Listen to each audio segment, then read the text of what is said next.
involved with QR codes. I thought one interesting thing about QR codes is their name means quick response.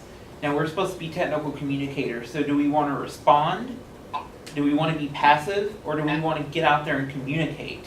And I think that's something we have to ask ourselves. And there's a quick demonstration of how QR codes work, and actually, they're kind of complicated. Now I've already unlocked my phone, I've already put in my passcode. I scroll over, I think I have a QR scanner somewhere on here. It's under shopping, RL Classic, and of course I'm using a talk aloud protocol so you can see every single step that I'm doing. And have to back up. Hold your hand steady. Yeah, I think it caught it. It says open URL. Do I want to open YouTube? That's another step. I have to click open. And then it's going to grind, take a little while. Have to adjust the volume. I even have to hit play.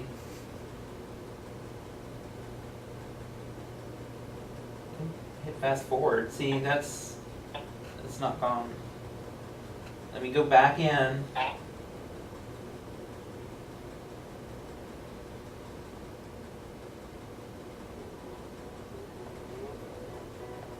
Okay, so we get to our YouTube video that the QR code was prompting us toward, was triggering.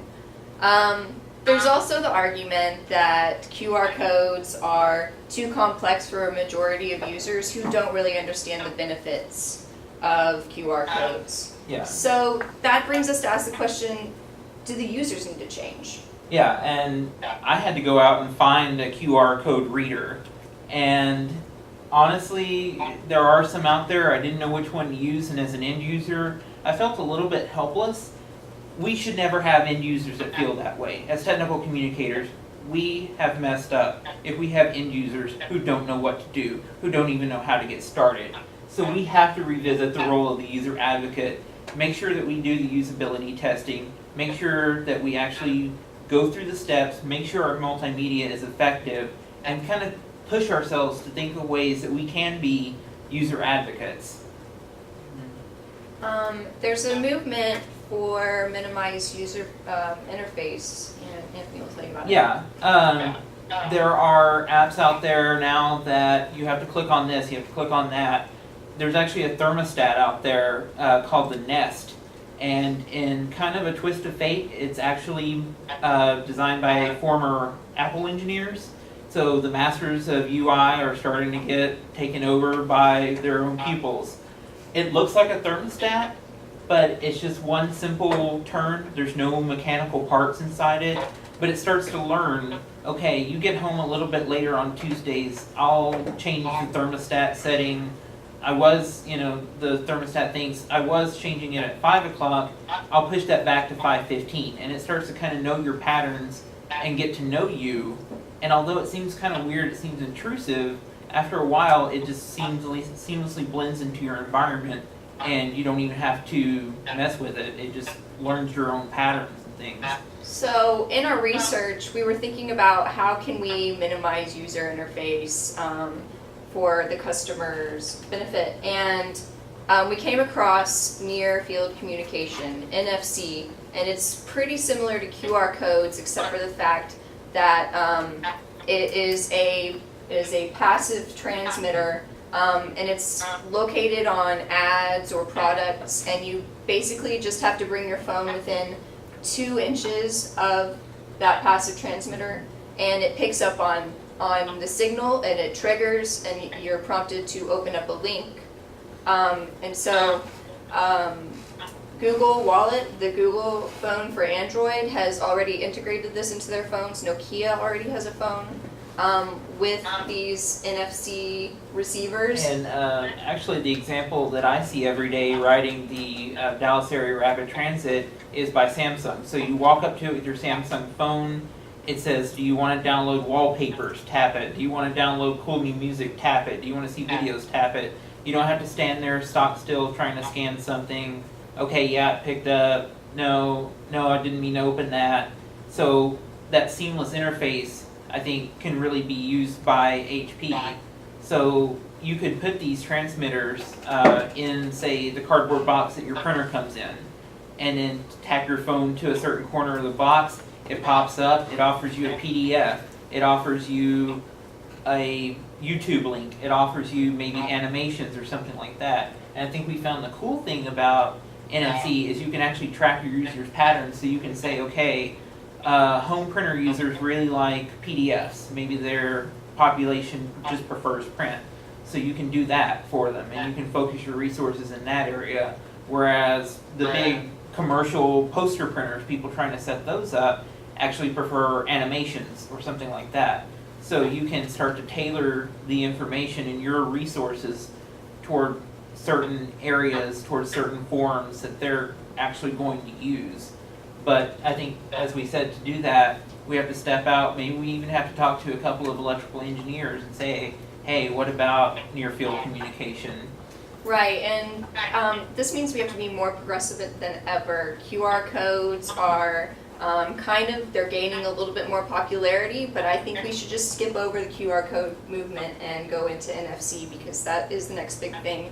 The user interface is much simpler, and I think that it would be a better investment for HP. Yeah. All right. Thank you. That was our presentation.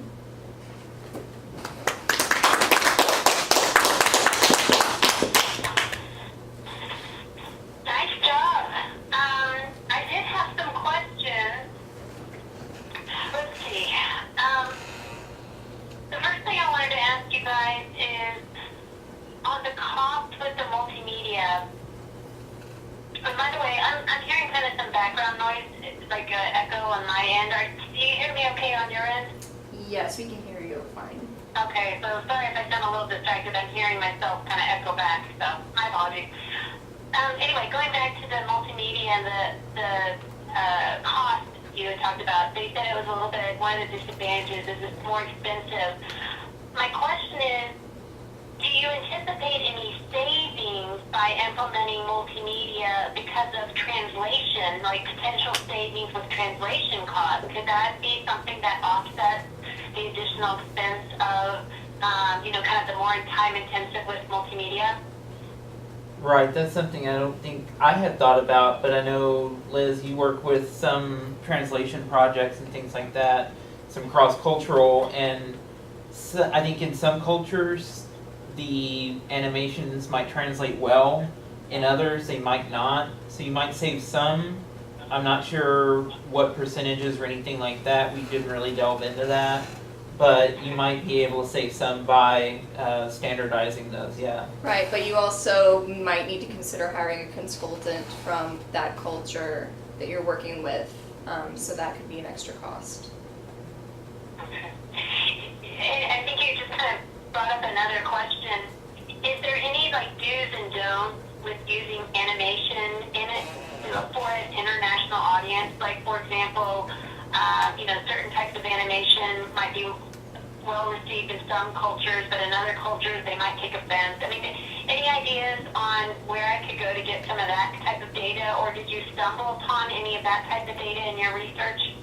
We did not, but that first thing I thought of it would probably require some research to find out about that culture, whether it be color patterns and things like that, color usage. But that would probably be something that you would need to consult with someone or do more research on. Okay.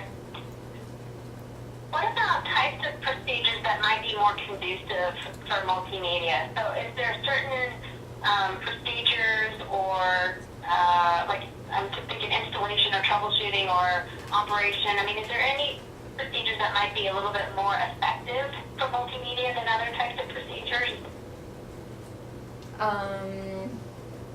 The only thing I can think of is simpler procedures might be more conducive to being displayed in multimedia format. Okay. Whereas something more complicated, you might want a print guide to kind of help you along. Okay. And going back to those receivers, what about, I'm trying to think of our customers, if they have certain kind of transmitters and receivers and things like that, is there any security or data privacy issues with that?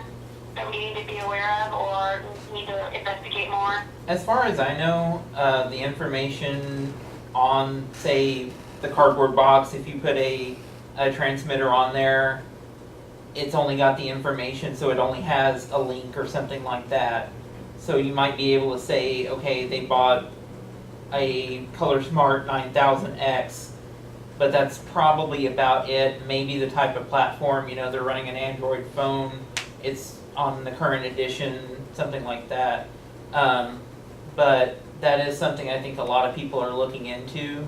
And so I think with Google Wallet, there's going to be a lot of security concerns and things like that. Yeah. And even with QR codes, there are many security concerns. People Yeah. are hacking QR codes, putting up fake QR codes. So, yeah, Ah. security is always a big thing to worry about when it comes to this sort of technology.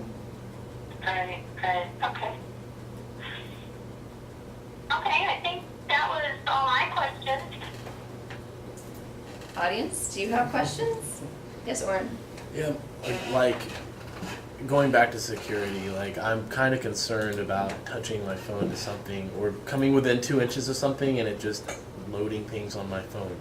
I think you do have to hit an OK dialog, so it's not just going to be like an automatic take